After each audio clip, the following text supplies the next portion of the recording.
SIR ಪ್ರಕ್ರಿಯೆ ಅಂತಿಮ ಘಟ್ಟಕ್ಕೆ ತಲುಪಿರುವಂತಕ್ಕದ್ದು ಇನ್ನೊಂದೇ ದಿನ ಬಾಕಿ ಇದೆ. ಸುಮಾರು 90 ಲಕ್ಷ ಮತದಾರರು ಮಿಸ್ಸಿಂಗ್ ಆಗಿದ್ದಾರೆ. ಎಸ್ಐಆರ್ ಪ್ರಕ್ರಿಯೆ ಅಂತಿಮ ಘಟ್ಟಕ್ಕೆ ತಲುಪಿದೆ. ಇನ್ನೊಂದೇ ದಿನ ಬಾಕಿ ಇರುವಂತಕ್ಕದ್ದು. ಸುಮಾರು 90 ಲಕ್ಷ ಮತದಾರರು ಮಿಸ್ಸಿಂಗ್ ಆಗಿದ್ದಾರೆ. ನಾಳೆ ಕೊನೆಗೊಳ್ಳಲಿದೆ ಎಸ್ಐಆರ್ ಪ್ರಕ್ರಿಯೆ.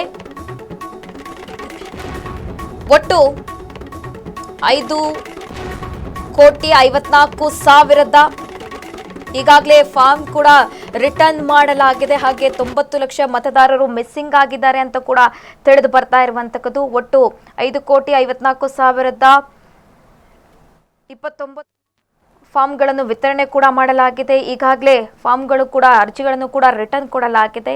ಇನ್ನೊಂದೇ ದಿನ ಕೂಡ ಬಾಕಿ ಇರುವಂತಕ್ಕದ್ದು. ಅದರಲ್ಲೂ ಕೂಡ ಸುಮಾರು 90 ಲಕ್ಷ ಮತದಾರರು ಮಿಸ್ಸಿಂಗ್ ಆಗಿದೆ ಅಂತ ತಿಳಿದು ಬರ್ತಾ ಇದೆ. 1 ತಿಂಗಳ ಅವಕಾಶ ಇತ್ತು. ಈಗ ಎಲ್ಲ ಪ್ರಕ್ರಿಯೆ ಕೂಡ ಮುಗಿದಿರುವಂತಕ್ಕದ್ದು. ನಾಳೆ ಒಂದೇ ದಿನ ಪ್ರಕ್ರಿಯೆಗೆ ಬಾಕಿ ಇರುವಂತಕ್ಕದ್ದು. ಹಾಗಾಗಿ ಎಸ್ಐಆರ್ ಪ್ರಕ್ರಿಯೆ ಅಂತಿಮ ಘಟ್ಟಕ್ಕೆ ತಲುಪಿದೆ.